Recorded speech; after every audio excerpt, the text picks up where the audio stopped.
અમદાવાદના વૈષ્ણોદેવી બ્રિજ પર એક ફોર્ચ્યુનર કાર અને એસટી બસ વચ્ચે ભારે ટક્કર થઈ અને આ ટક્કરમાં ફોર્ચ્યુનર કારનો કચરઘાટ નીકળી ગયો. અમદાવાદના વૈષ્ણોદેવી બ્રિજ પર એક ફોર્ચ્યુનર કાર અને એસટી બસ વચ્ચે આ ટક્કર હતી. ટક્કરમાં ફોર્ચ્યુનર કારનો કચરઘાટ થયો. અકસ્માતમાં એક વ્યક્તિનું ઘટનાસ્થળે મોત થયું હતું. 3 લોકો ઇજાગ્રસ્ત થયા છે. આ લોકોને સારવાર માટે હોસ્પિટલ ખસેડાયા છે.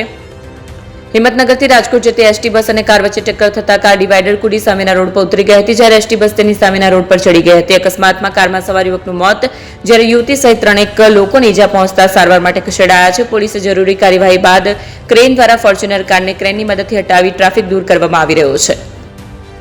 વૈષ્ણોદેવી બ્રિજ અને અદાણી શાંતિગ્રામના બ્રિજની વચ્ચે એક અકસ્માત થયેલો છે, જેમાં એસટી બસ અને ફોર્ચ્યુનર કાર વચ્ચે અકસ્માત થયેલો છે.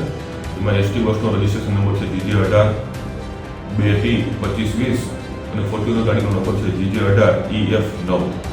આ અકસ્માતમાં ફોર્ચ્યુનર કારના ચાલક ધવલભાઈ વાઘેલાનું અવસાન થયેલું છે અને તેમની સાથે બીજા એક વ્યક્તિ હતા તે પણ ગંભીર ઈજા પામેલા છે. હાલ સોલા સિવિલ હોસ્પિટલમાં તેમની સારવાર ચાલુ છે.